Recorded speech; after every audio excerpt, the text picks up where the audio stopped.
you're doing this by yourself, and like, yeah, like it's not as hard. It's just you got to plan it out. The commitment, yeah. Yeah, and as long as you dedicate yourself to it, you'll be all right, and you're good. That's with everything. That's it's dope. The efficiency with technology and information. Literally, that's how I survive. So, yeah, it's crazy. It's crazy. I like this. Is dope. And yeah, congratulations on this one. I appreciate it. What was I doing? I was scrolling through Instagram, and I had already followed you, but I was scrolling through Instagram, and then I saw, I think Jazzy's post. Okay. And then I was like, wait, I didn't know he had a spot. I was like, I should just hit him up and see if he want to connect. Yeah. That's really what happened. Yeah, man. I seen, because from filming Foster, the panel and stuff, like, I've been sitting there watching the grind, and I'm like, oh yeah, I definitely need this one. Oh, I appreciate it. Yeah. Like, when you hit me up, I'm sitting there like, I'm like, oh, wait. Well, see, it must be you doing the right things, because But everybody's saying, okay, like this is that epitome of all that commitment, all that dedication, and all them hours of you just doing this by yourself when you really didn't want to. But yeah, because honestly, I just had this talk with somebody from the Grammys actually, and I was saying, not the people, but the portion of the industry, music, media in Vegas sucks. Oh God! There is no network, because I have. No. So I'm from LA. People call and like, hey, I'm gonna be in town, man. I'm looking to make a couple of runs through some blogs or podcasts if you know any. And it's really not like any other city. I'm like, this is why the artists aren't getting support, because it's not that network. We're the entertainment capital of the world, and we don't talk to each other. We don't network. There's no. Hey, go to his spot, he's gonna link you out. LA, you can make round. I know that you can make a run with no money. Like, I'm pushing, I'm an independent artist, I'm pushing this. Now, obviously, you need to have a little bit of a personality and the song solid, right? Right. But you literally can plug in, and you could probably do 3 days worth of interviews with a online blog, a podcast, there's so many people doing it. They talk to each other. I'm gonna send you over to my boy that does my girl. She does this little print magazine every quarter. Like out here, it's like, now everybody you gonna get the hit ups from me. They're gonna be like, hey man, Pro told me to hit you up. That's what it's gonna be. My goal and my philosophy with this was everything, like you're saying, the network kind of sucks. Yeah. But then there's this internal stigma because we kind of created it ourselves. And I'm pretty sure you heard this on Vegas-based hip-hop media podcast. Oh man, Vegas don't mess with each other, man. First thing people say, and you're like, yeah, okay. Depends on who you're talking about though, but yeah. Stop your politicking. Yeah. And let's get to the bag. Right. Like, this is the entertainment capital of the world. We've got so many resources out here we could be using. But then, now, I'm a Vegas native, so I kind of say this, and it has hold on, let me pause. I feel like we need to... I know, right? Yeah, suit up. I'm sneaky with it. I start recording. I'm sneaky with it. I'm like, you dropping gems. We don't want to lose these gems. One of the things that I've noticed in the Vegas space, just there's too many resources. And then I noticed, this is where I went on my run. And I got inspired by a California artist, Pookie F. and the Root. Okay. His promo run last year and the year before that was boots to the ground, stickers, QR code, flyers. Right. Anywhere he went, he was grocery shopping, he had them on. He was at an event, he had them on. Stay ready. He was cooking, he had them on. Right. And it was like, oh, okay. And then you see all that work that got put in, and then you see this year drop. And you're like, oh. But even then, he was backstage bar and billiards downtown, booking it with a roster of entertainment. And I'm like, what is going on in Vegas? Like, we let that dude from California come down here and then run us through the ground, and I'm sitting here like, we can't let that happen. And it's not even we can't let that happen. It's like, okay, we see what the work ethic is and how to get there in Vegas to blow up. So if anybody was watching, there was a clear blueprint laid. He gave you an example. He gave a clear example. And then I'm dropping episode 1 of this, and my sister hits me up. I forgot a couple of years ago I had the West Coast Baddies on. Okay. They had their camera guys. I had mine. This and that. Like normal. My sister hits me up with a, hey, man, when you was going to tell me you was on TV? I look at my sister like, what do you mean I'm on TV? So she sent me the link. So I log in. It's clear. They are on my show. Using the footage, okay. Using the footage. And I was like, oh, it's time to run it. Right. Because the epitome hit of, oh, the world's watching. And it's the truest statement in the world. Nobody's going to tell you they're watching. They're just going to watch. Absolutely. At all times. At all times. Yeah. But then when I love my sister to death, she's like, hey, bro, you might want to see this. And when that hit, it was like, oh, time to go. Right. It's time. Right. And so I took that with Pookie's example of how to market and network. And I said, oh, it's time to go. Time to go crazy. And then finding this gym in the desert. Yeah. Like, the space is always key. So it was a blessing that you stepped into this. Yeah. A blessing in disguise. Yeah. And then I always accredit my homies because my friends, there's a few of them who were super tough on me. Like, I went dark for a little bit. I had a mentor pass, and they could tell it affected me. But at the same time, they were like, bro, what are you doing? Like, we need your space, your platform. You're good at this. And we have stories to tell. Like, we want to tell our story. We're kind of comfortable with you, but you're good at this. Get back out there. It's good you have people like that in your circle. And then, like, K-Fly, he hit me up, and he was like, bro, I can't let you keep going. I got to get back into space. He saw what I was doing this year, and he was like, oh, you're inspiring me to go. He was the one who told me to come to this space. He was the one who said, hey, man, you got like an hour in you? Because I was doing the little short form apps. Right. Wisdom, stuff like that, and a little 5-minute clip. Right. And he was like, bro, I peep what you doing. You have an hour. Try it out. And now 3 seasons later, I'm in season 4, and I didn't realize it was that long. Man. That's dope. Yeah. And I just kept it pushing. And it was like when K-Fly told me to try the hour, that's when it really started to roll. So season 3 was the real season that like I really started putting stuff into it. Just having a shared space. It was like, okay, cool. What am I going to do to make this different than everybody else? So back in the old space, I brought in my own lighting. Okay. So the guest had a different background lighting. I had a different set of underglow background lighting on the set. So then that way you saw your show had the same, but then you saw my show and it was lit up. Yeah, that's nice. Attention to detail. It was just something to make it different. Right. Yeah. And I was like, okay, cool. So doing the same here. I'm like, all right, cool. This is an open shared space, but I know everybody's not going to utilize everything they're going to utilize. Right. Free tip of the trade, you guys. Go to Canva. Canva is a free graphic design tool, piece of software you can translate from your phone to your tablet to your computer. And you can create all your marketing tools straight from there. Everything, use it. Everything, Use it. So, like my page is filled with Canva's work. Like, I should be a Canva ambassador, how hard I use Canva. I'm telling you. It's going to happen. It's going to happen. But today, you guys, you're going to hear me yapping.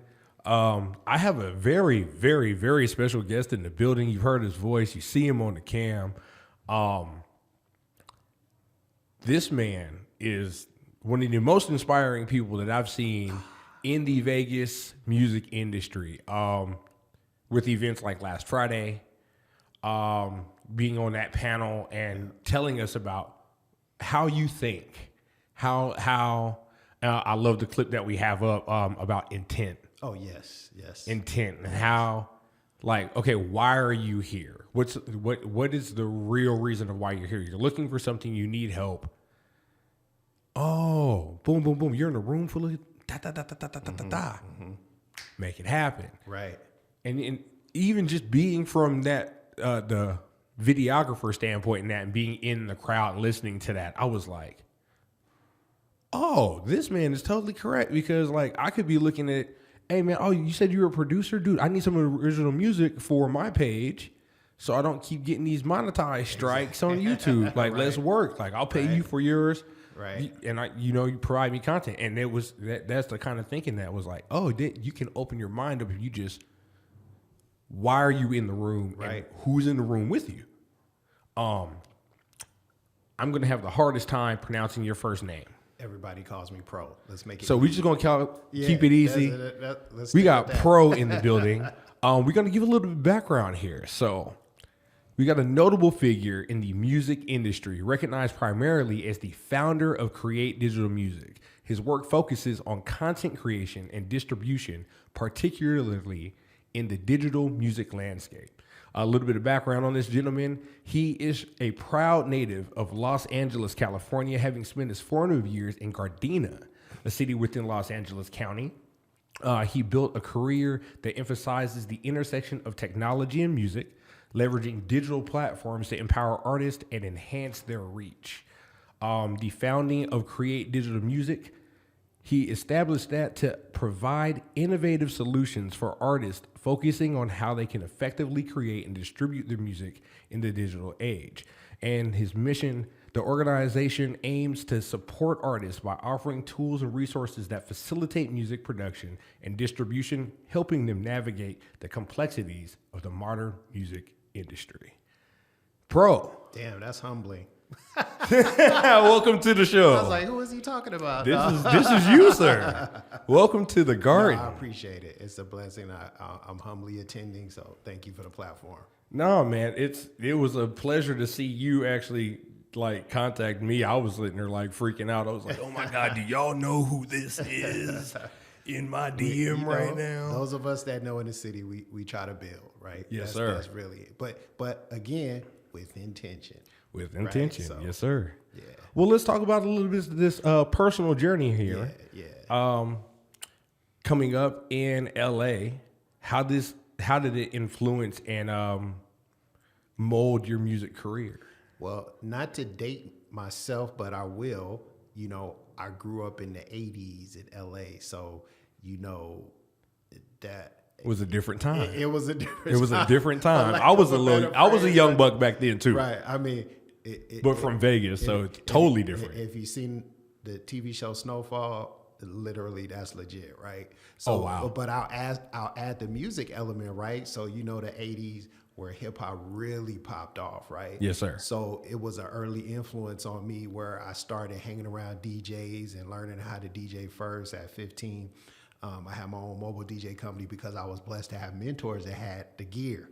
Okay. They already had Technique 1200s and all that, so they would let the little homie borrow a set to do a little party. You know, Right. and I was getting paid, and I would take their equipment back to them afterwards. You know, That's what's up. Sometimes they would even drop me off to do the work, pick me up because I didn't have a car. I was Right. 15, 16. So, you know, it started with that. Then I always had this thing when, you know, I'm still this way. I was around a lot of DJs. They had a lot of MCs around and rappers. And I would think to myself, damn, they're trash. And I would think I could do better. And so I started writing. Okay. And then I put down the turntables and started rapping. And so I was good at it. And I started doing that. Then, of course, it was the breakdance there. I did all that, breaking and pop locking throughout LA, Gardena, blah, blah, blah, South Bay. And then so that kind of evolved. I went to the military. I stopped doing anything creative. Yeah, the military gets you to do that. You lose sight because you get exposed to a lot of different things, right? Quickly. And unfortunately, some things that just are a waste of time, but enjoyable, kind of quick fix, adrenaline rushes, right? And then you realize after, I did 4 years, and at the end of that, I was like, damn, I didn't touch me. Like, what's up with that, right? Right. So anyway, long story short, a friend of mine that was a mentor of mine, but he was a year younger, he had already signed record deals and all this stuff, right, when I got out of the military. So he just was like, man, I always mess with you. I want you to come start this independent label with me. So that honestly was I didn't have a background in it, but he was like, I know where your head is at. Let's do it. So we put out, this is the time when you had to manufacture tapes, CDs, go into a studio to mix and master, know the right engineers, pay the engineers, had a budget to pay the engineers. Like, it wasn't So like, what NWA showed us that little background, easy going to the manufacturer, and you got to pick up your product. It was that. Oh, wow. Like, manufacturing CDs, you're talking about having to print them prior to having to get the CDs manufactured, like cover art. It was not till a little bit later where disc makers and companies like that came along and did one stop, right? So I'm just saying, you really had to do the process. Yeah, you had to be. It was on the job training, but you really had to be astute, because that money that you was scraping up, borrowing, some people was in the streets, all this stuff. Like, you had to budget that money the right way, because it was a gamble already. Right. So if you mess up the print job or, credits, like, it was no going back and correcting credits like we do now with our company. Digital age. Man, like, I can correct it and re-upload to Spotify now. Sorry, mama, I spelled your name wrong. CD living forever. Forever. Right? So, fast forward, that was kind of the groundwork. And then, me and my partner, who had always been my best friend, he found religion, and he found it in an extreme way. And we were working on the album together. And he said, I can't continue to make this album. Like, I ran into one of those situations. Oh, which wow. A lot of people have stories like that for other reasons. People get pregnant, divorced, all these other reasons, right? But in my case, my best friend and business partner, he was like, hey, I found God, but it's an extreme. Like, I can't put this music out. And we were almost finished with the album. So I went through a little short. I'm the kind of guy, I go through my emotions in a very short period. Yeah. But it was rough. Like, it was like, holy shit, right? Oh, can I curse? Yeah, okay. yeah. So I'm like, holy shit. So I say, you know what? I reevaluate the situation. I say, you know what? I'm going to have to turn this into some type of solo situation, because I'm not done being an artist. Okay. So I start working on my content and putting money into my own project, learning what I learned, right? And I put that out, had a great run. Like, I'm talking doing my own college tours, my own college radio promo tours, even not just on the West Coast, but going to the East Coast. Like, I was really grinding, putting packages together. I say that to say I met one of my mentors, who's still a mentor now, and he introduced me to Chuck D's team. Okay. A Public Enemy. Now, if you recall, or if you could research, they were one of the first groups to go digital. Yeah. He literally went on TV one time. It might have been CNN back then.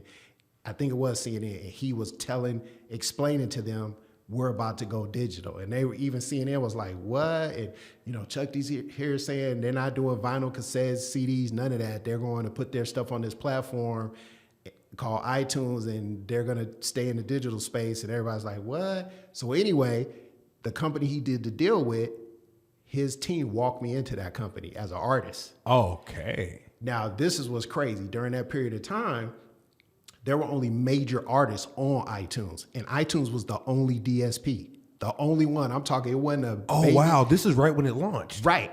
So snap. They launched with major label artists, but A-list, not people, everybody on the roster. Not everybody on the roster, just right. So trip this. So I'm on the platform as an artist. Yes. So the homies, my music industry friends, fellow artists that I had built a network across the country, they were like, holy shit, bro, how'd you? Right. Like, what the hell? And I'm like, trying not to tell the secret. The main reason I wasn't trying to hoard the formula, I didn't understand it. Like, I was even talking to Chuck's people, they weren't even really clear on how to get paid then. Like, it was so new. It was like just. So with these streaming and it's still new talks, imagine day one. Right? Because I was like, huh, what? And they're like, oh yeah, you're going to get a fraction of a penny, and then it's this, and then this person pay you. And man, I just was like, no, my project is next to Ice Cube, whoever, Right. right? At the time, it was At the it time. was crazy. So I'm trying to shorten the story. So anyway, I made my run, and then for me, always self-evaluate. I'm like, you know what? I had a great indie run. I'm ready to do or evolve this, right? Right. So I go to my mentors, as all of you should. Again, everybody should build a circle of people that they really trust and listen to their opinion. And I went to my mentor and I said, I'm really struggling. Like, I'm not trying to be signed to a major. I know too much. This was back then. This is like early 2000s. Like, I knew. Like, all this stuff people know now about the majors. I was like, bro, if you've been in those offices and talked to people and been in meet, you know what it's about. What this Like, is. I said, I love it for other people, but it's not how I'm built. Right? Okay. So I'm like, that being said, if that's going to be the pinnacle of me continuing to be an artist, I'm good. So I said, I'm just stuck. And he said, well, what do people call you for when they call you? Like, what do they call and talk about it? What? He said, I said, everybody wants to know how I maneuver through the digital space. He said, there you go. First of all, I felt so dumb when he said it, but then it was the aha moment. It like, was the I was like, what? light bulb turned on. You were like, And so I took that and ran with it. I was like, all the people that had been getting at me, I'm like, hey, so I'm gonna help you do this, and you gonna go through my company, and that's really the early days of Create.Digital Music. It was called something else. and I was just But about that to was run it. it. The Yeah. second question, the Okay. vision for Create.Digital Music, and about the inspiration behind finding it, and what do you see the future of music distribution? Ooh. Now that you're in this space and you're working in it, like, what do you? This is gonna sound cocky, but I've been living the future for almost 15, 16 years. Let's get it. And the reason I say that is you're seeing what the major label structure is going back to. You see the dismantling of Atlantic Records, the problems that Warner is having with that. You see Jay-Z buying a distribution company and kind of closing shop on Roc Nation, the label. Those are business occurrences that you should be paying attention to in the market, right? But what it's signaling is adjustment back to the indie space, which is being distributed independently. And also, now there's a 50-50. There's independent distribution, which most of these independent houses are owned by a major. Like, my company is through Virgin Music, which is owned by Universal. Right? But there's also, you going to TuneCore.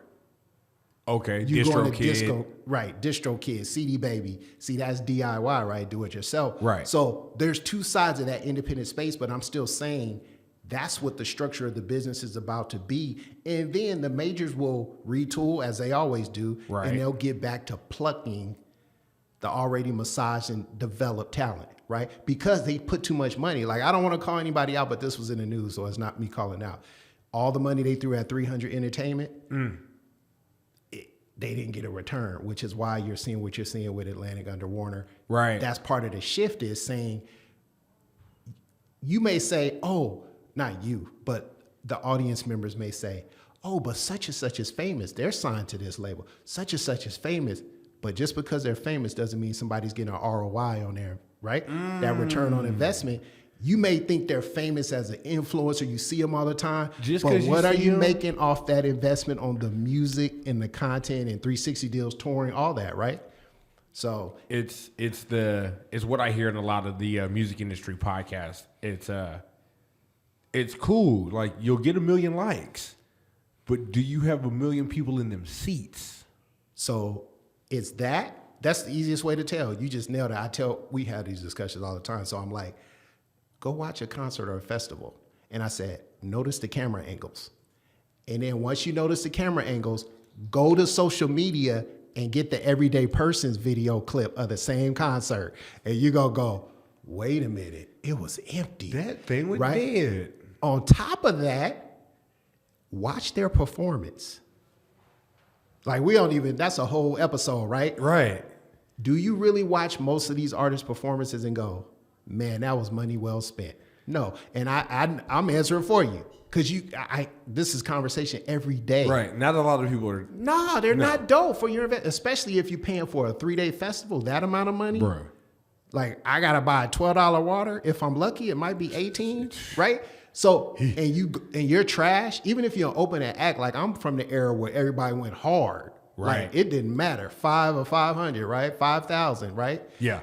Michael Jackson size crowd. Like, you just went hard in these artists. So that I'm getting back to the point of that's how you can tell, you can see through the lie, right? So it's like, yeah, they're popular, but what is it really? Like, it's not costing them anything to be popular. Like, that's once you get off a single, or, you know, you're on a good show, or you got some dramatic life occurrence that they spin PR wise and make you popular.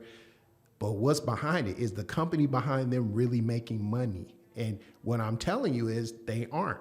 And those gambles that the majors took on a lot of situations, they didn't turn over the last 10, 15, 20 years. And so ultimately, just like you see political systems crashing, the system is kind of crashing, and it's going back to the essence of that independent space. Now, again, I'm not one of those people saying majors are going away. They're not.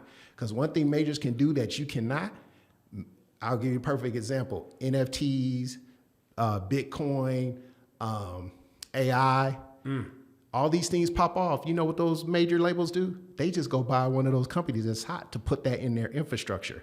They don't go get a team and say, we're going to train and we're going to build it. We're going to send you to college. We're going to get some young kids fresh out of. No, they go buy the company, man. Like, right. So that's the advantage they always will have over us, right? But in the meantime, if you understand this underlying structure of independence, you can seriously capitalize. Like the artists you were mentioning earlier, like those people that get it, this is their space and their time. Like they already are doing where the future is going. They knew they were doing it. They embody it.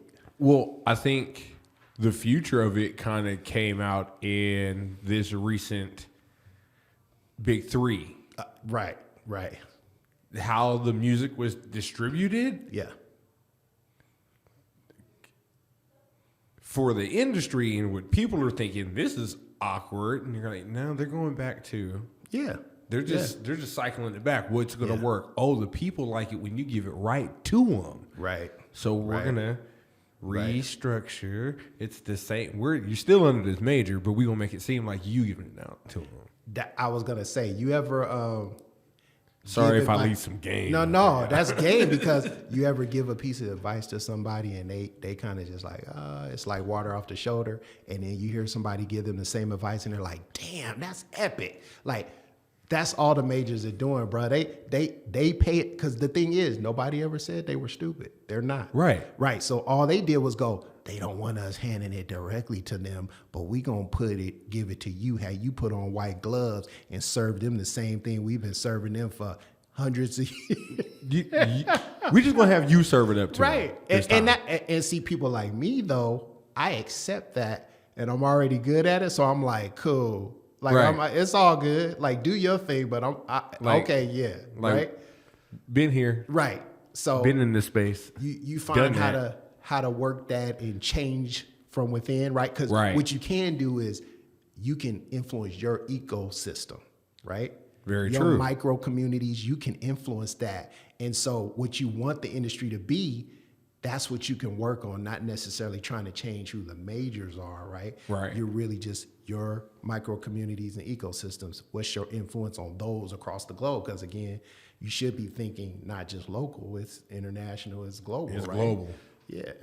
It is global. That's man, I love how introspective you are in this because it's making me think of artists that are clearly have clearly built their fan bases, and then you see them giving their fans exactly what they want because they figured out what worked. Their team paid attention to what worked. It's that easy. And it was almost like even in this space, in the podcasting space, I had to go, oh, okay, people want this. And then I'm in this space too to where now I'm looking at the Joe Buttons and the Rory and Malls and the Need to Knows. And then you notice you're an artist, but you may come in and this is promo run time. You just dropped an album and this and that, What am I going to do that's different in the space that's going to want people to make people tune in to mine? It was tell their story that day one. You just hit a home run. And because here's the thing, you're never going to get a fan base if people don't know who the fuck you are. if people have no clue of who you are and can latch on to something that they believe in, or that was a heartfelt moment, just brought them into your community. Okay, you was cool on TikTok for 30 seconds, but who are you? What's your narrative, right? Like, you're the cool bop that was in the background, Right. but then when your song comes on, I'm not invested. Right. I didn't learn the lyrics because I don't know who you are. Right. But then, like, even for me, this changed my whole perspective of just talking to my friends and friends of theirs that do music and stuff like that. Now I'm listening to the music and I'm like, oh wow. But then listening to their story, how their family got them pulled in and this and that. And I'm like, oh man, you are dope. Makes you a better listener. This is right. This is what, it made me a better listener because being in this space and thinking of how I wanted to, because this space ain't about me. You notice I'm not on camera. This isn't about me. I really wanted to let Vegas and the world know that I have a community of people here that are super talented and they're in this space and they have a story to tell. And if you just hear about them one time, you just hear about them one time. And then, or you may hear about them several times with the clips that go up on social. Like you may hear their perspective on this and how they wrote their first song and what it was about. And you're like, what? You wrote about that? Your mom listened to it? But now you know about this and you're like, okay, now what is your music about? Now I'm going to listen. Right. Because how did you evolve and grow and who are you now? And it kind of like made just seeing the impact that I had on my friends, helping them tell their story, was like the part that was different in this space. Thank you for your service. Man, Straight up. It's just, it was one of those things. And to be a little bit selfish, I want to know about you guys. Right. There's a lot, we're especially in this industry and in Vegas, where there's a lot of moving parts and people are always moving. So I said, let me take an hour with you. Let me just get you to sit down for an hour, chill out. We're going to hang out. We're going to have a good time. Right. But let me pick your brain for a little bit, because then now when my playlist at the gym is full of local music and they're like, dog, what are you listening to? I'm listening to Tabor Shy. I'm listening to Jazzy Caliente. I'm listening to Los. I'm listening to The Vision. I'm listening to all these locals. And they're like, bro, I'm going to airdrop you this song, bro. It's hard right here. Oh, no, it's on Apple Music right now. Go over here. Boom, boom. I'm going to share this with you. And then they're listening to it like, oh, dude, he is dope. Right. I had an engineer on the other day, and the intro song that I usually play that we just totally got into a dope conversation on. Totally skipped that. So we're going to play that for the end music today. But I was playing the intro music for him. We're just going through, and he takes off the headphones. He's like, who is this? Send me his socials. He's dope. Boom. That quick. Yeah. That quick. And I was just like, yeah, that's my brother right there, man. I've been, listening to his music from day one, helping him just, because he used to send me like songs all the time and be like, dog, what do you think? And I'll tell him, like, if you don't take this fucking auto-tune off. I'm like, the song's dope, but take the auto-tune off. Right. Or this is dope, but do this. Just as a real friend, because I wanted to hear his music progress and be good, be to the point of where he wanted to see, like, yo, I'm trying to get on the radio. I'm trying to do this. I'm trying to get a placement. And so, like, as a real friend, and then being in this space too, it was, what do I like hearing on the radio? Because I know I have a community of people, like, when I put on the playlist, they're like, oh, snap, yeah, you got that shit on. So it's like, okay, if I like your song on the radio, I know my friends are going to like it. They're going to tune in, and then we can just get the ball rolling. Right. But I wanted to introduce them to the world. So I've had him on my show a few times, just for... That's love, yeah. Just to show his growth and his evolution. Going from film to rap to now this rock mode. And, the Vision is this multifaceted artist, but it helped that he has these interviews out just telling about him. Always. Yeah, always. And I've seen his fan base grow from it. Like, okay, because people now know who you are, like, a little bit. Like, okay, man, oh, he's a human. Like, okay, you got kids and you got to go through that rough patch and you've lived a real life. Cool. Oh man, we did the same thing. Da, da, da, da, woo. There's stories like that for every artist that if you just get to know them, they're right there. But that's what I think about a lot of these fly-by-night artists. I don't think there's enough artist development. I think the A&R system has totally flown out the right. A&Rs and artist developers and stuff like that. I think they totally flew out the window. To sit them down on platforms like this, to get them to slow it down and go, who are you? But most of them don't know.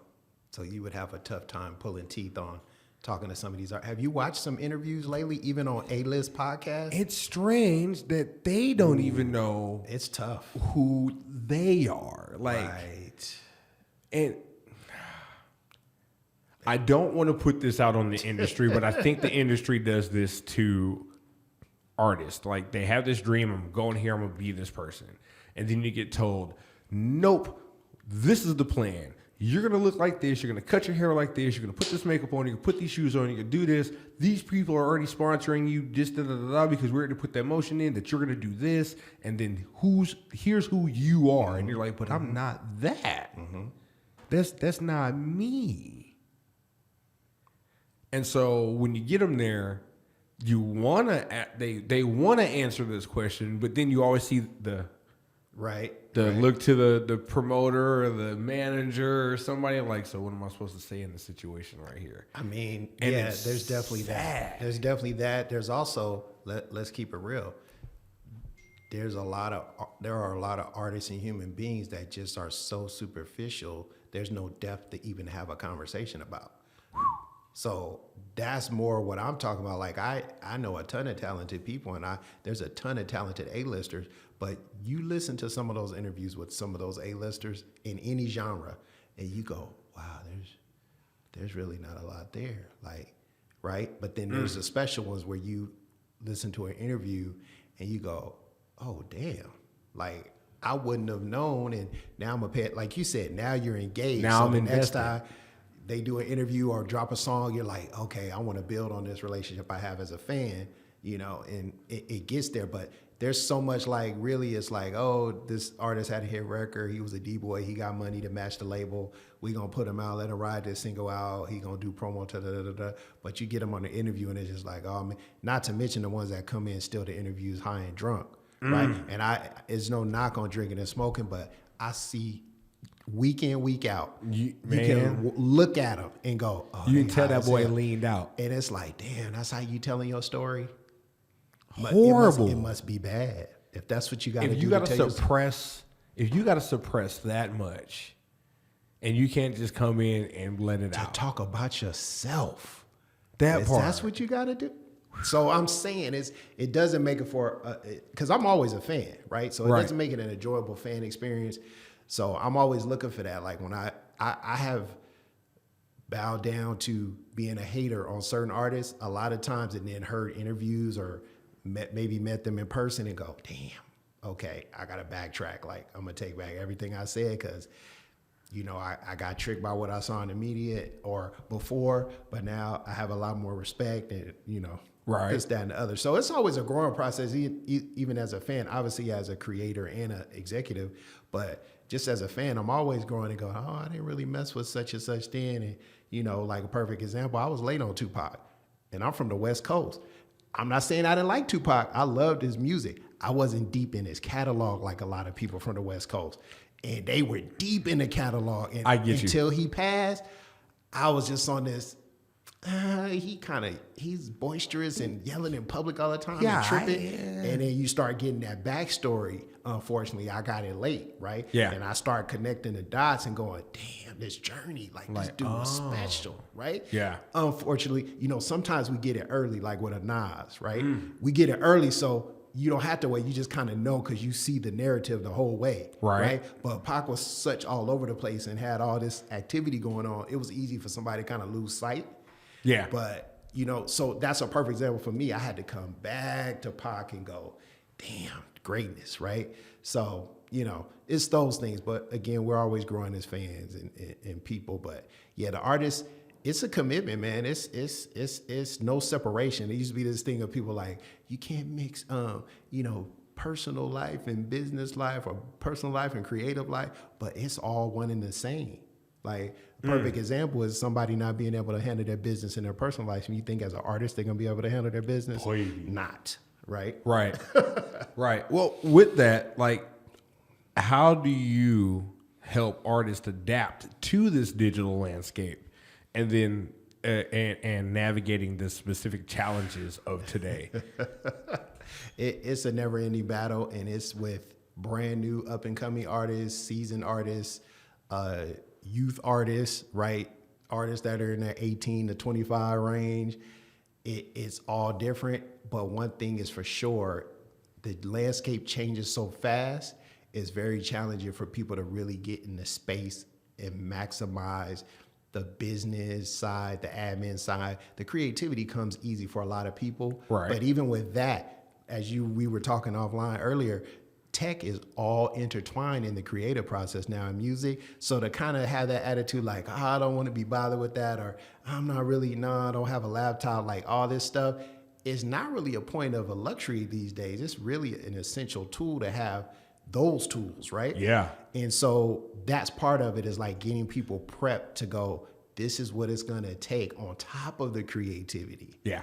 To really do this if you want to do it. Now, if you want to do it as a hobby, hey, knock yourself out, right? It's accessible, right?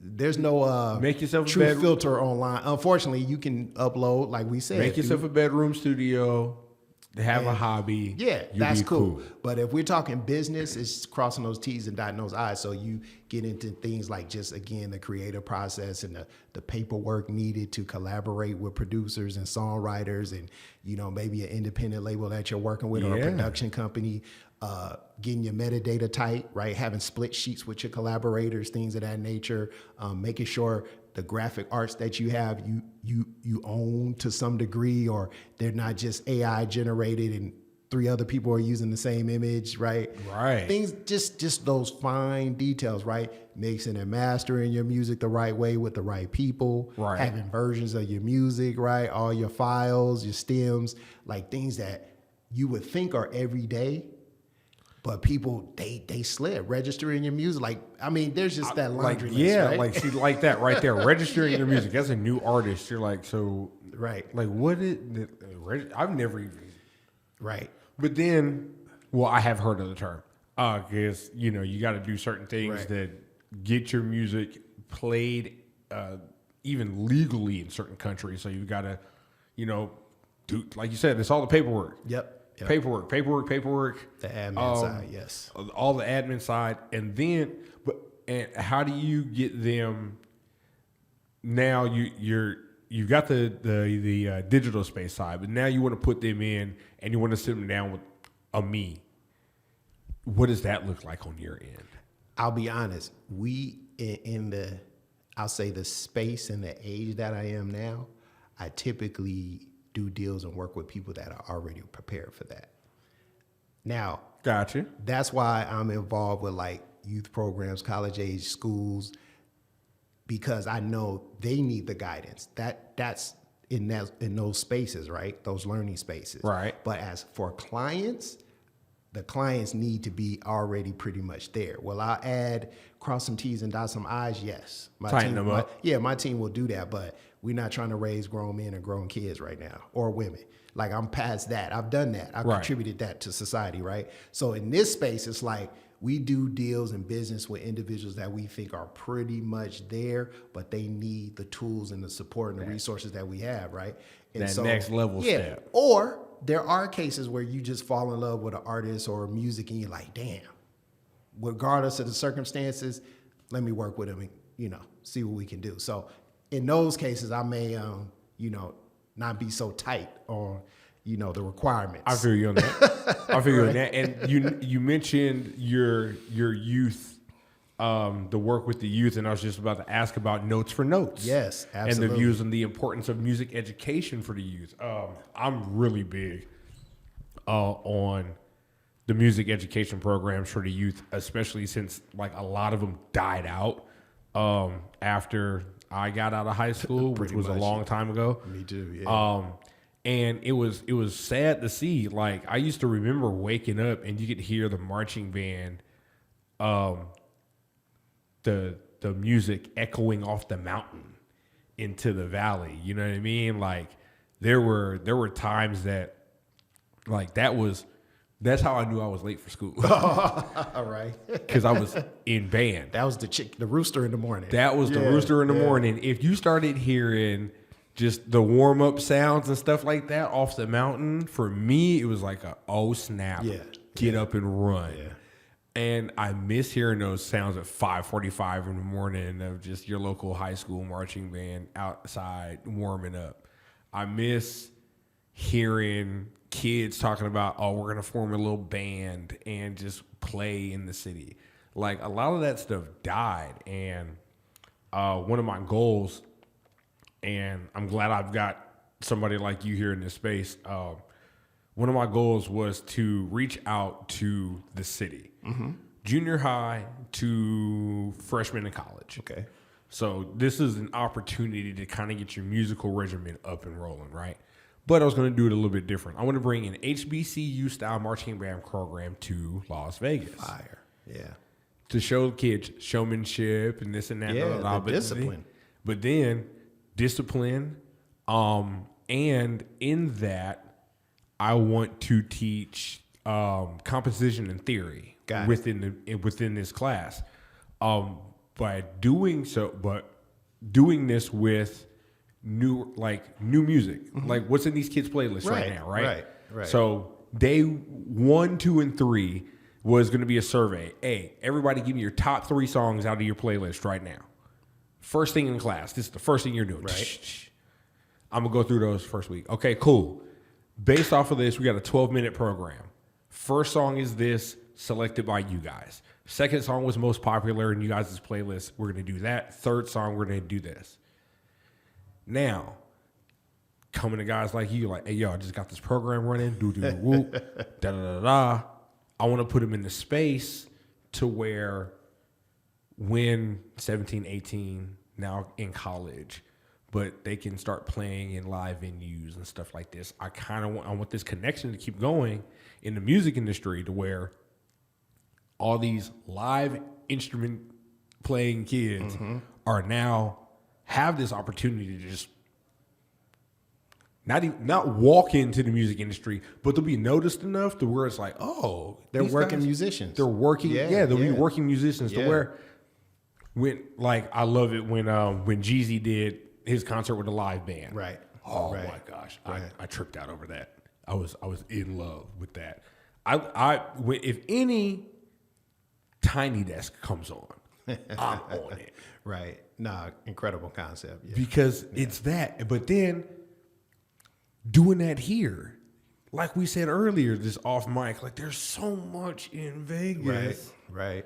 What's going on here? Right. So if we get these kids that are 17, 18, 19, 20 now, like create a Tiny Desk, and I got local talent starting to do the Tiny Desk thing.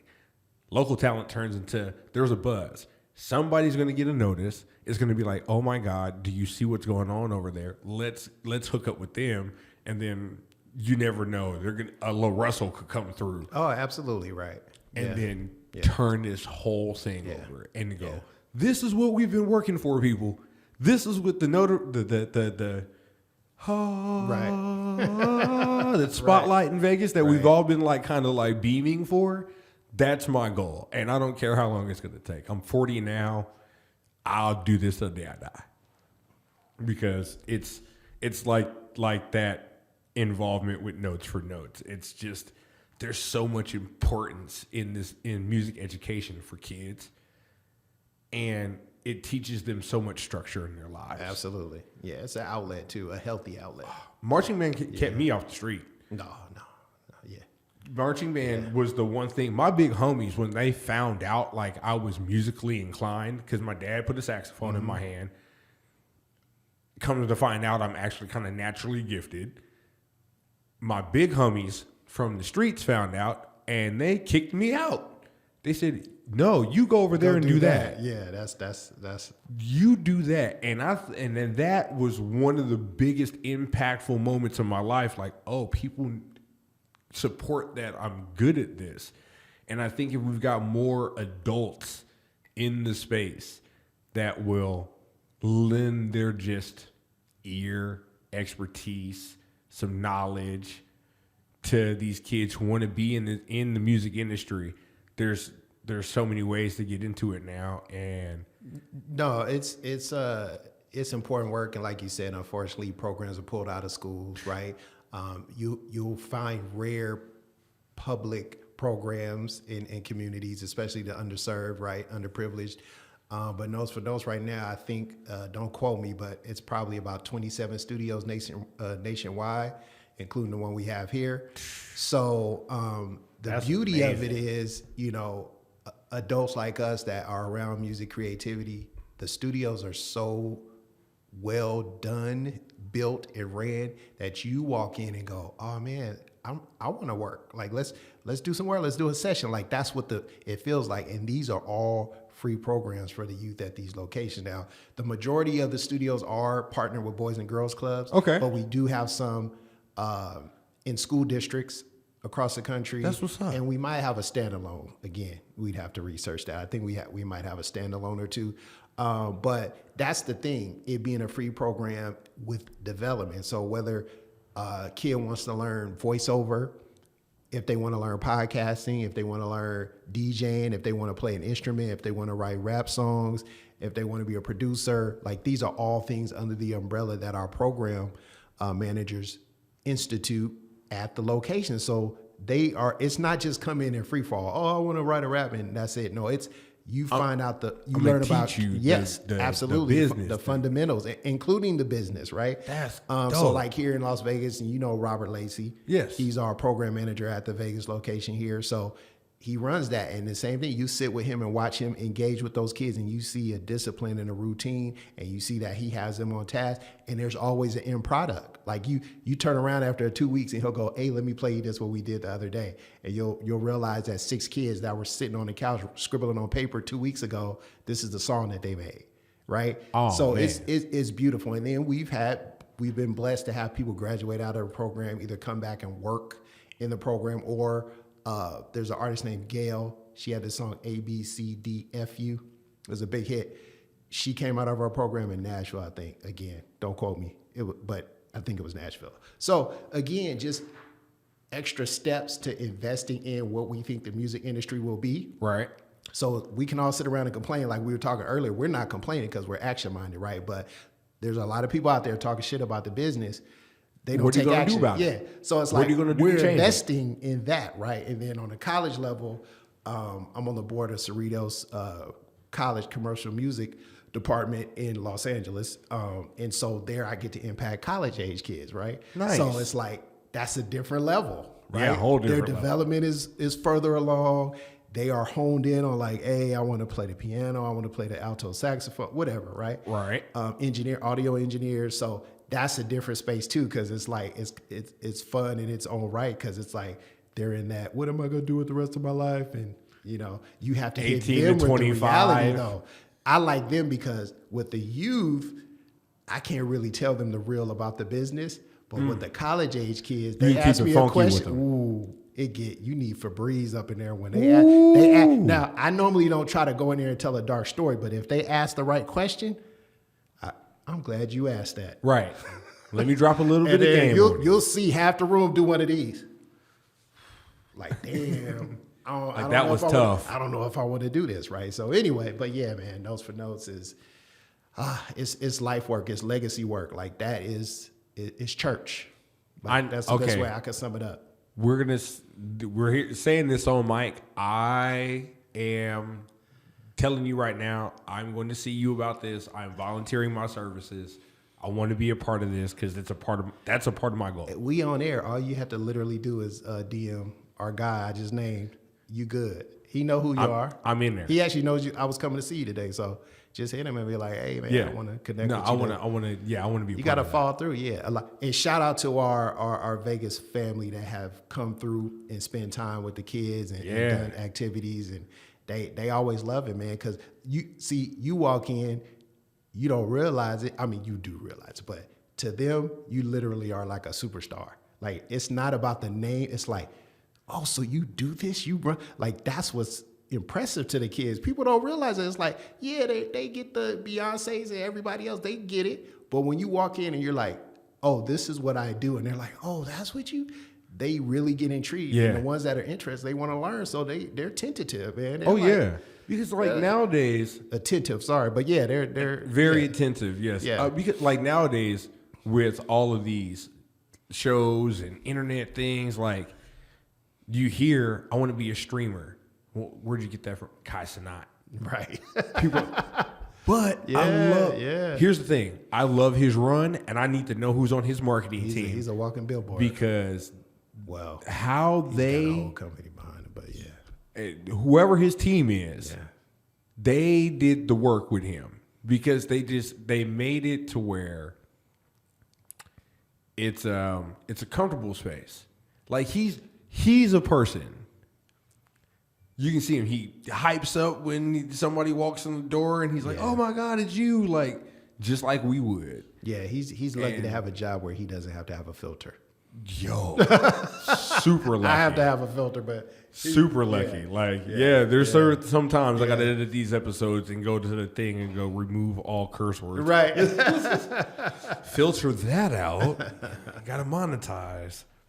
But man, you have like one of the most interesting stories I think I've had on this show.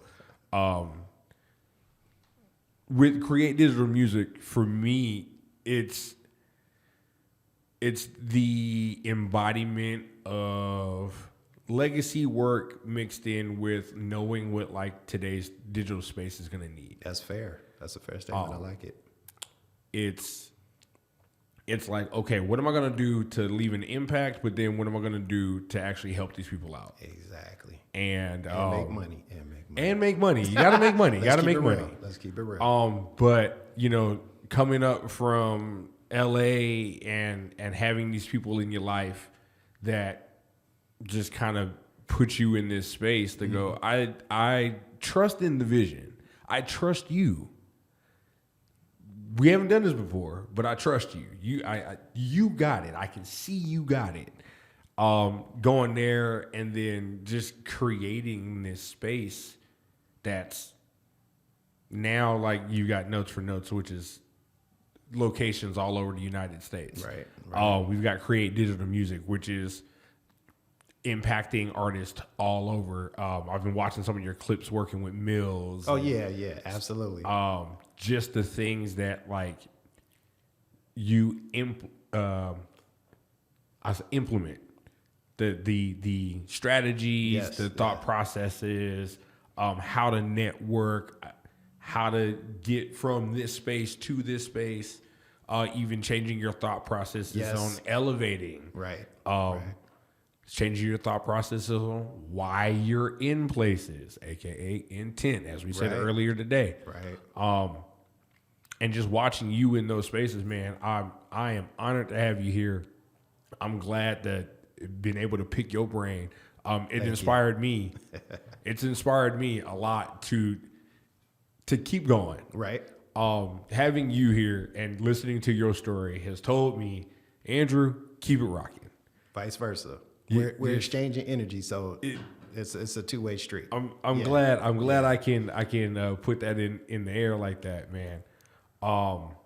But tell me something in this space that you've learned that would impact the next you. Ooh. Somebody that's coming up that's in this space, right? They've got their team, or they're just coming up with a team, right? But their friend is like, "Hey, yo, bro, you are the one that's gonna help us do this. I don't know how we're gonna do it, but we're gonna do it." What do you tell that person in that position? Number one, when you're doing this in really life, period, it takes a daily regimen of looking in the mirror and self-evaluating. That is how the rich and wealthy stay wealthy, because they know what they do well and what they will excel at, and they know how to put the right people in position to fill the gaps. Right? That is a very important skill set, and I always hear bro, how do you build your team? Or how should I find a manager, an agent, a stylist, a producer? These things come to you naturally when you're doing the right work on yourself. It sounds biblical or spiritual, but it's really not. Like, it's almost like saying as an athlete, if you're out there training every day and people are seeing the regimen and seeing your skill sets grow, recruiters come to you. You don't end up having to call recruiters. That's their job. Scouts, that's their job. That's their job. So I'm saying the same thing when you're trying to build a team or, around yourself or around that person, like you said, you designate it as that is the catalyst, right? And some of us are like that, right? I've been in situations where I wasn't, but I knew how to be a team member, right? Right. And I still know how to shift that when I need to in certain business situations, but I do realize I'm a catalyst. So that's the way I move, right? And then those pieces begin to fall into place when you're trying to do certain things. Like I said, the Notes for Notes, the Cerritos College, my relationship with the Recording Academy, I think I'm at like 17 years with the Recording Academy. So, those things came because I was manifesting what it is I wanted to do in this process. Right. And it could be an event. It could be meeting someone like you. At grocery shopping, right? I mean, I've had some crazy stories, right? And ideas that pop in your mind when you're on the toilet or in the shower or on a plane sleep. Like, these are all things in that movement. So I'm saying to say, I think you do have to balance a certain amount of patience with discipline and focus. So I'm not saying don't be aggressive, but you're not going to go, tomorrow I'm going to build my team. That's not not even feasible. Yeah. So don't even approach it that way, right? You go out and go into those spaces like we talked about with intent. And I appreciate that you remembered that because that's super important. And I don't know if you remember why it came up. There was a young lady in the audience. She was doing a documentary. She was doing a documentary. Yeah. She had laid out the whole thing. Yes. And her thing was she had already copyrighted a few things in this. She's like, how do I find music? And how do I find music? I almost for looked at her crazy. And you were sitting there like, do you not know where you're at? The 50 people around you, literally. Like the dude to your left. Right. Right there, him. The dude standing in front of you in the white t-shirt's an engineer. That guy's a rapper. This guy. Yeah. So that's the thing. That's it, right? That intent. Yeah. Stepping in those spaces. Just stepping in it and using the space for what it provides you. Yes. I have this thing like God will naturally kind of, if you're a spiritual person, you believe in God, you ask for strength, you're not going to get strong. You're going to get put in a position to get stronger. He's going to get you a gym membership. Preach, right? Right. No, facts. Facts. Yeah. I want to get strong. How do I do it? Right. And then all of a sudden on the TV, it's, hey, for $19.95 a month, no contract. Right. All right, big dog. Right. Okay, let me know. I hear you. Right. So there's those things that are just like, they hit you and you know what you're supposed to do. Right. And you know how you're supposed to rock. Yeah. And like you said, like building a team ain't one of those things that is tomorrow. Mm-hmm. I'm going to tell people out here one thing. Your homies are great, but your homies aren't going to be part of your team. Most likely not, yeah. Most likely not. Yeah. You're going to weed through them. Yep. You're going to go to your pros and cons, and they're going to go, this is going to be cool for a minute. We're going to all rock and be fine. But then when the real work starts to hit, you're going to really study whose talent is and ain't in the building. Family, too. Family, friends, the real close homie of yours has been there since you was in kindergarten. Sometimes he ain't worth shit. And it's not a bad thing, but that's okay. Right. That's okay. You just got to know where to place these people. Right. Sometimes they just got to be fans. Right. And then sometimes you got to outsource. Oh, you could have used me for this. A lot of times you got to. Well, like you were saying, it reminds me of the adage of you got to hire people that are smarter than you. Yes, right. To get you where you want to be. So I'm not the greatest at PR work, But I know the homie who's super good on the outreach and they're always talking to people and Right. networking Right. and talking you up and this Right. and that. Hey man, I want you to be part of my team. Yeah, the mouthpiece. Yeah. Then you got, for artists, you got the one photographer homie or somebody that you've been just looking at their work. They might be starting off new. Lock them in. Get them on your team. Boom. Build that up. Now start looking for, you've been trying to engineer stuff yourself, this and that, da, da, da. Look for somebody who's new in that space. Lock them in. This is how you build a team.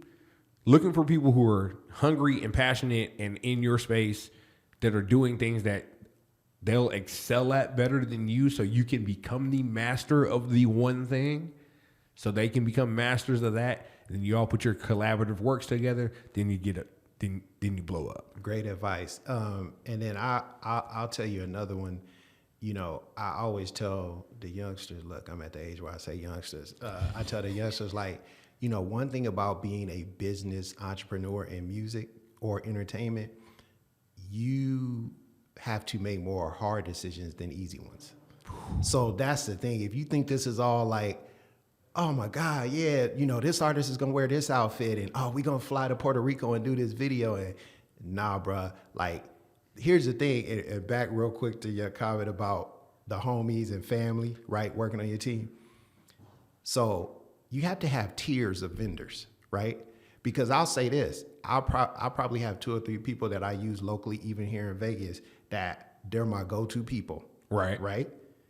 But if Lil Wayne came tomorrow and was like, hey, I want to do a video with your artist, they might not be the ones to shoot that video because it's Lil Wayne, right? There's an expectation, Right. timeline, budget.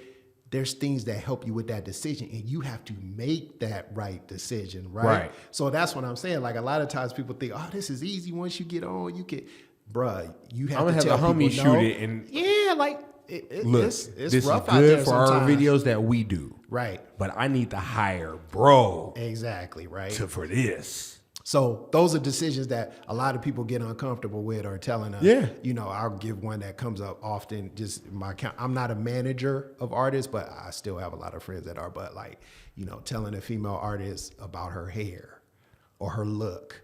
You know, like, that's gonna I'm be not talking difficult. about to the extent the labels are doing it where they BBLing and all that. I'm Right. just saying in general. But just even like, then, that's got to be a like, difficult yeah, like, conversation. you can't do this for this video or this stage performance. Like, think about this, or, you know, the dresses you wear, I know you like them, but you really don't need to do the mini skirts for this. Like, At this performance, right, again, whereas we can do that here. uncomfortable conversations, but ones that need to be had, Right. right? And when you see the superstars, when you see the Taylor Swifts and the Beyoncés, these conversations are had, but now they're to the point they know it. But Right, those but- conversations were had. But You ain't those gonna see- conversations were had early in their career. Hey, yo, check this Right. out. You're not gonna go on stage wearing this. Period. We're gonna do Right. on stage. We're gonna look like this. We're gonna do Right. this. Da da da. This is Right. gonna be your look. This Right. is how we present you. Right, right. And you gotta either get with it or get rolled over. So, you know, those are perfect examples of just the reality of the business, daily conversations and decisions like that. Like, a lot of people aren't built that way. And that, honestly, a lot of people fail because of that, because they're always like, yeah, you're right. I'll do it your way. Yeah. Oh, okay. That's uncomfortable for you. Okay, cool. Right. And then you go, oh, I have an inferior product. Right.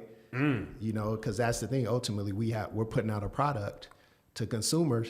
Yeah. And, hey, I know because those that don't know that are listening to this and elsewhere, Vegas is a foodie town, right? I learned that when I relocated. I didn't know that, but straight up foodie town, right? Foodie But what city. happens when you have one bad meal at a restaurant? You will not go back. Oh yeah, no.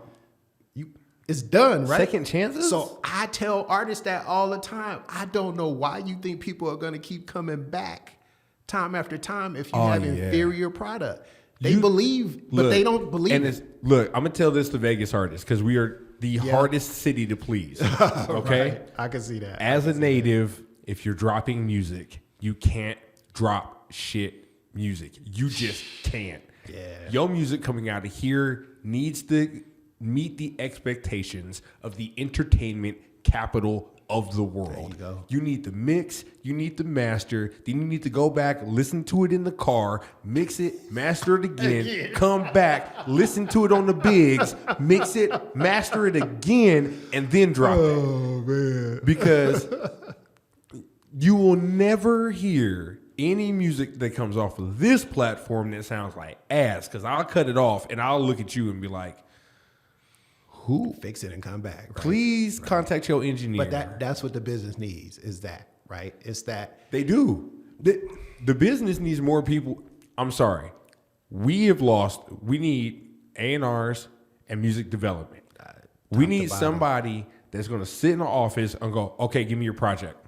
We're going to listen to it top to bottom. This is what we're doing today.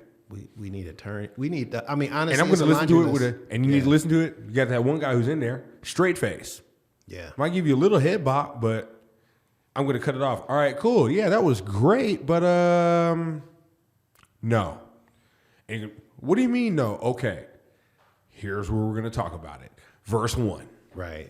Let's change this up, Right. da da da da. Or whole song as a concept, it's not going to pop. Right. It's just not Right. it. It's not relatable. It's not going to bring people in. It's not going to introduce you to the world. It's not going to tell your story. This song is just a filler. What are we doing with this? We need that. Now we've got all these artists that they release so much music. You can tell they don't have a team behind them filtering shit out. Right. Or They're not listening anyway. Right. That's what I'm saying. Right. You can just tell they not listening to it, and then you're like, oh my God, like, Yeah. stop. I have stories for every scenario you're talking about, and it's all true. Is all I'm telling the audience. Like, it's just some incredible approaches to music, and unfortunately, the majority of them are not the correct ones. But you do have to have an open mind and open ears. Like, you know, people have done this before you. There is a balance of being who you are, but we have an industry that you don't really have to be qualified to enter. Right? Yeah. So, you know, Yep. I can give a doctor guidance. You know, I can even give a janitor guidance. Like, they have guidance, they have protocols, they have, right? But the music industry is people that feel like they do, and they don't feel like they need to listen or accept guidance or follow direction or follow paths or, you know, use these guide lights that are out there. They just you can tell go to those are the ones that are gonna that fall off within the first for sure. Yeah. 3 years of their career. 3? Man, you giving them the life of an NFL player. You might, like a year and a half. You better talk. That's like the average life of an NFL, right? They say the NFL career is like 2 to 3 years. 3 right? years. Like, I mean, the music. I'm trying to give him some bail here. I see you. I'm trying to shoot him some bail. Hey, you the people's man. I'm trying to shoot y'all some bail because, like, I understand it. Like, you get in here, you get your first works aren't the best. Then you start thinking you cool because your homies bopping your shit. But now we fell into the digital age. Instagram, 1,000 people told you were dope on the internet. Right. So you and your friends thought you could put a show together, and 10 people showed up. Right. But that goes to a lot of things nowadays that are missing in the industry. Marketing, A&R, the whole thing. Like I said, there's just so much stuff that's missing in this industry that I wish we could just rewind the clock back on.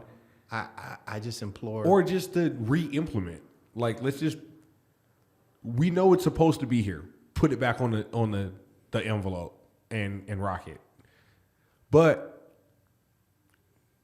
that's only for the artists that are dropping like inconsistently and they don't have teams and stuff like that. Because you can tell these ones that have teams, Glorilla. Well, that's a whole different conversation. We need a whole podcast on that. Yeah. I'm just going to say this real quick and not go, we don't want to go down this path yet.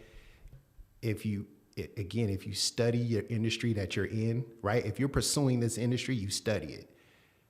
You're going to notice Glorilla is who she is right now because that's where all the resources shifted to.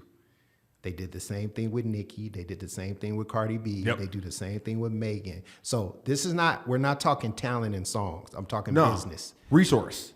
she is getting top tier resources Yeah. that she wasn't getting 6 months ago. And because they decided it was her time, it was the timing. So I'm just going to say that because there's a whole nother, right? But if you have a team that's that dedicated, oh, yeah. You can afford you the team. That's the team. Yeah, I mean, if you can afford that, but even then, on the independent side, I look at a Lil Russell and just how much work he puts in. For sure. Just And that's how definitely much- a team, him and the Russes. Yeah. Again, we But could do a whole episode I know, right? on what's really independent, because when you have a budget and teams and lawyers and attorneys, but you say you're independent, it's a little different than Come on, Wiz Khalifa. Khalifa. Yeah, I'm just saying. Look, we can talk about no, they this really all are day. independent, but I just We could talk about it's this all a day. loose word when you get to the point of LaRussell and Russ. I mean, Chance the Rapper, same thing. Oh, independent, But they Wiz, have Chance, budget and Russ, funding and brand LaRussell. partnerships already in place through professionals setting those deals up. Yeah. It's a little different. So again, don't get discouraged, but just be real about Be what prepared. you're pursuing. Yeah, be prepared. Be prepared Exactly. to Yeah. know. Yeah. Independent. You're gonna have to come out of pocket. Yeah. There's gonna be some things that like you just gotta spend the money on and do it for yourself. Yeah. Invest in that brand. Preach. Yep. There's just things you have to know. If I want to make this work, I have to dedicate X, Y, and Z to it. And like you said, if you're really pursuing this and you're really into it, you're gonna know, okay, cool. What do the greats have? What do I need? How do I execute? Right. And you're gonna follow through with that. Right. Like that's just doing things like this. Like for me in the podcasting space, having things like these little questions set up in the background and stuff like that. Watching Charlemagne the God and DJ Envy. Even now, with the newer space, Club Shay Shay, Shannon Sharp is awesome Right. at the research and the background, just giving you history on who he's got on the show. Right. We could have seen these people on TV our whole lives. And didn't know. Yeah. But his introduction, like, oh, okay, oh, wow, man, I forgot he was Golden Globe winner, and I forgot about this. But having those little things, like, he's bringing back the essence of broadcasting to me. Yeah. Like the Arsenio Hall type. No, definitely that. To where definitely that. it's journalism and entertainment. For sure. No, that's what I was looking for. It's the balance of, because he has sensationalism too. Yeah, it's journalism and entertainment. So he's like my new version of Arsenio Hall. Yeah, that's the only way to survive in this climate. You have to have that entertainment value and everything. Look at sports. It's sports entertainment. Literally, that's what it's called now, right? Yep. So, it's what you do is essential, bro. Like we talked about, it's I hope that you're the catalyst for a network that is built out here that can support not only local artists, but the artists that come here and make their bread and leave, right? They need to bring some of that bread in town, spread it around through our media network, and then they can leave once they do their gigs and whatnot. I was talking to one of the Pay for an interview at our podcast, right, man. You know what I'm so, saying? Like, those come through. Those kind of things, right? So those are important as part of the ecosystem of music and entertainment. Really, for podcasting, it's every industry, right? You can have somebody in here talking about the steel industry, right? Yes, sir. So that's the beautiful thing about what you do. But in relation to music, the local artists and the artists that come to town, they need you. So, hopefully you infect the rest, or the person that's sitting in their brain going, I'm looking for my next idea, right? And that's what I'm here for. I'm just here to inspire, man. I'm here to provide a space to tell stories, and to tell your story. Like because I have this firm belief that, especially here in Vegas, being the entertainment capital of the world, we've got so much talent here, and we get skipped. Mm-hmm. Like, we literally get overshadowed. Like, you'll see a promo run. The promo run goes L.A., Arizona. What? The promo tour, too. But yeah. How do you go? I'm sorry. I'm hating right now. How do you go from Big Boy to Bootleg Kev and you miss out on Vegas? We're right in the middle of you. They just stop for the food, gambling, and the one night stay at the hotel, and they keep it moving. But that's what I'm saying. And they get paid to perform at Dre's and leave. Oh my God, which is actually horrible. Not say that, but yeah, just. But yeah, that's a whole y'all nother need to podcast. stop. We need stop in, stay for a day. Hours. Yeah, 24 to Kick 48 it with hours. our locals. Yeah, Do an interview with us. yeah, Like, stop being so New York biased. right. And LA biased. Yes, Vegas has a great outlet for you guys. Look, we can come through.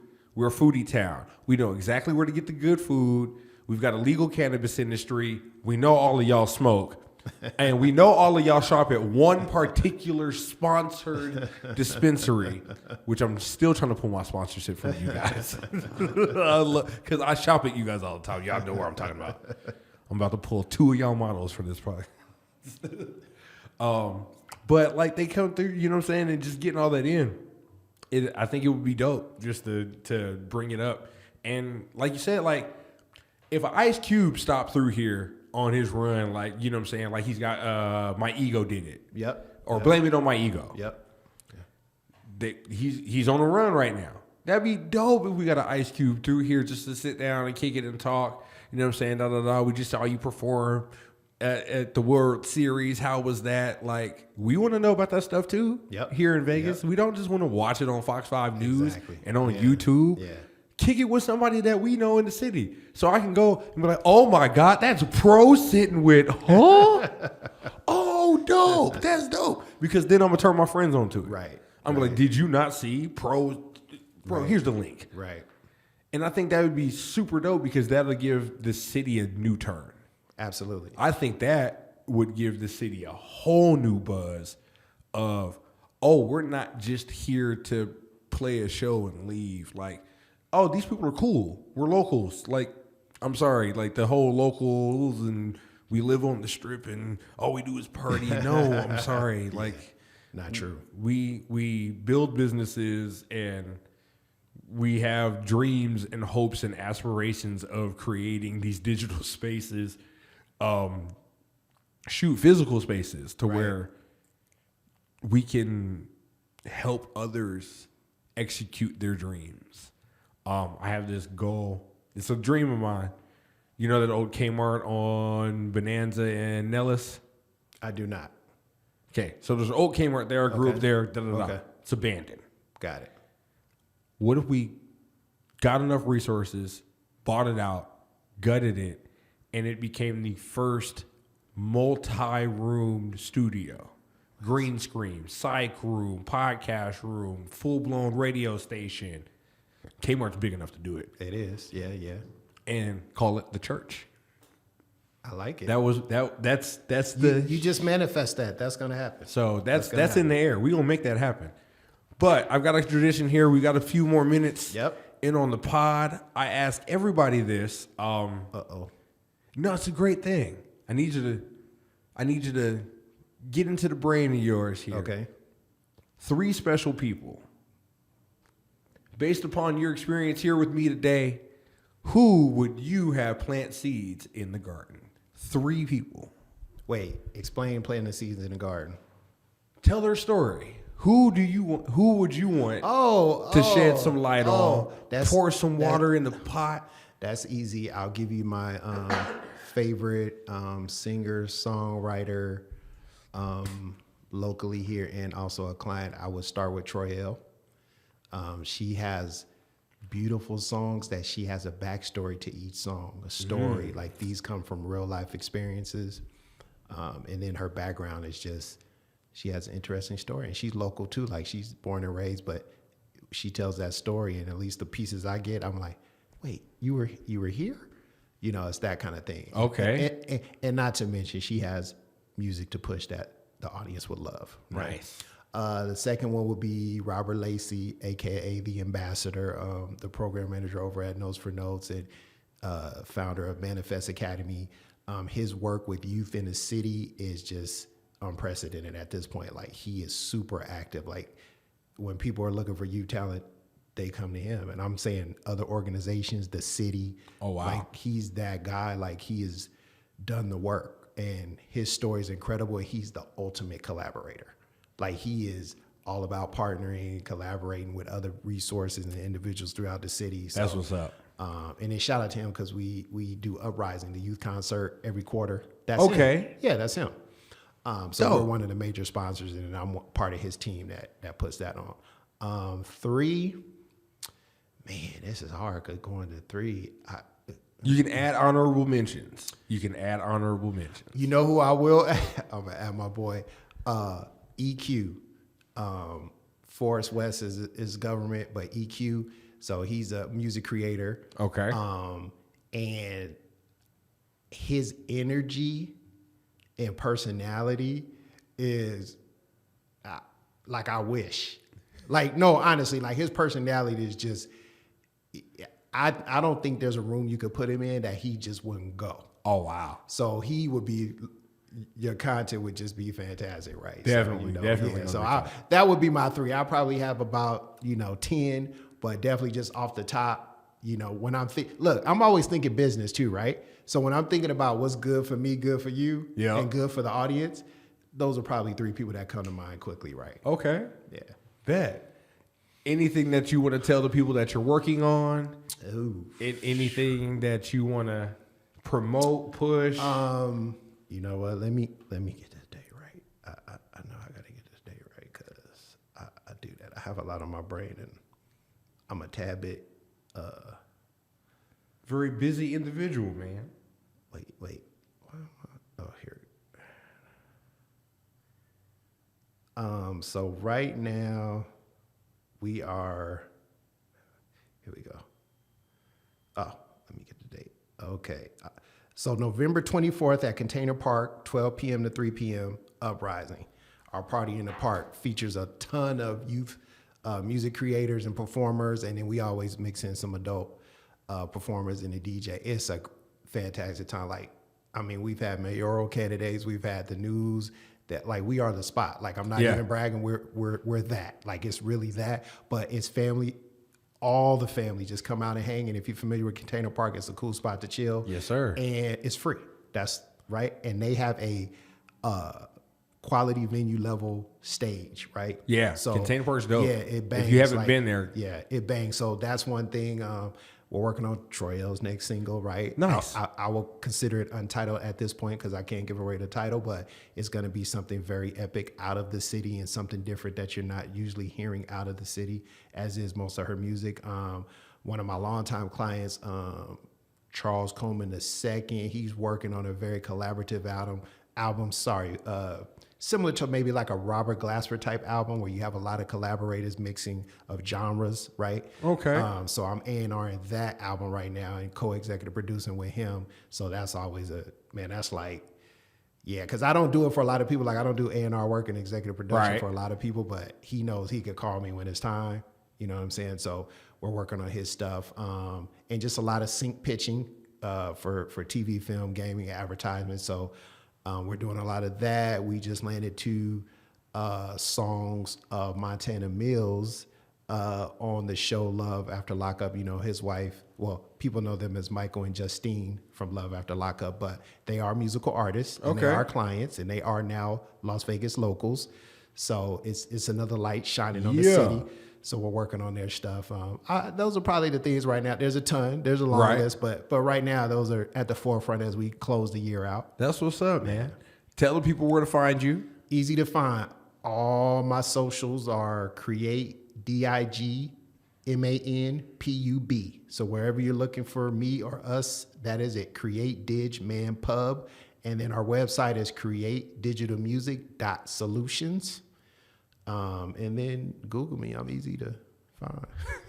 There it is, y'all, man. We have Pro in the garden today, Growing with Drewski, season 4, man. Oh, I'm disappointed we had to cut this one off. I think we could have kept going for like another hour. We're going to say part 2 but of 2025. Part two is definitely coming up, after the holiday break and everything like that. We're going to reconvene in the garden, and we're going to make things happen. We're going to close out the show today with the intro song.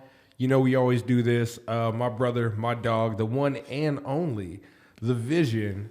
Y'all know the story. I love this song so much from when he first gave it to me as a rough to the final product. And I told him when he came back, I want this song on my podcast. Every episode, I have to play it. So this is MTS Clear by The Vision.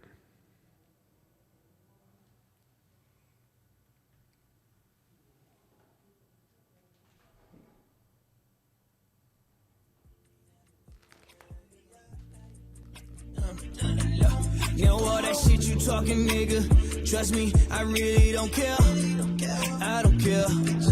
It's probably best you keep it walking, nigga. Oh no, you cannot compare. Better look in the mirror. I keep my mind on money, nigga, and I always say for the boys over there, over there.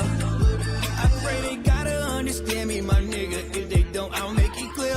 Yeah, I'll make it clear. Fucking all of my John, these niggas keep ringing my line. I ain't got no time to recline, so why would I even try? Fucking all of my John, these niggas ain't hitting my line. I ain't got no time to recline, so why would I even try? Hey, I'ma make it clear for you. Yeah, I'ma make it clear for you. And I'ma make it clear for you. Hey, I'ma make it clear for you. You can't walk up in these shoes and I don't sit up in my chair. Always kept it 100, changing up for the licks. I smell it in the air. Pillow talking here, hustling.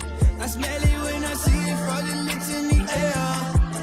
And you keep on bucking my John, I ain't got no time to respond. I keep on calling my line, why would I even try? Cut me bucking my John, and she keep on ringing my line. I ain't got no time to reply, so why would I even try? All that shit you talking, nigga, trust me, I really don't care. I don't care. It's probably best you keep it walking, nigga. Oh no, you cannot compare. You better look in the mirror. I keep my mind on money, nigga. I say fuck them boys over there, over there. I pray they understand me, my nigga. And if they don't, I'll make it real clear. I'll make it real clear. Y'all niggas really want something for nothing, that's right. You sleeping during the day and sleep at night. Now all my niggas got a green thumb. They either blowing flowers or counting them dollars, and that means something. I be on the countryside, I be trying to get away. Ain't try to catch me outside, yeah, I came to play. Go ahead and play around. Loyalty and honesty is what the fuck you stay around. It scares me when your planes, they start to shut up. Then take a peek, you can't be blind, make me fucking wonder. And as you paint your pain through that window pane, it starts to crack from the lightning and the thunder. It's probably monopoly, that's the way you gotta be. Claim to be the bomb like a Saudi beat. No shade, trust me when I say how they look at me the same way. I'ma probably be the next one that they target. All that shit you talking, nigga, trust me, I really don't care. I don't care. It's probably best you keep it walking, nigga. Oh no, you cannot compare. Better look in the mirror. I keep my mind on money, nigga, and I always say for the boys over there, over there. I pray they gotta understand me, my nigga. If they don't, I'll make it clear. Yeah, I'll make it clear. Yeah. Y'all, this was an amazing episode. This is Growing with Drewski, Season 4. We just had Pro in the building. You guys, this can't be the stoppage, and it never will be. We're going to keep this thing rocking. Thank you for joining us. This is Growing with Drewski. We out. Hey, tell them Mills, them niggas don't want shit, nigga.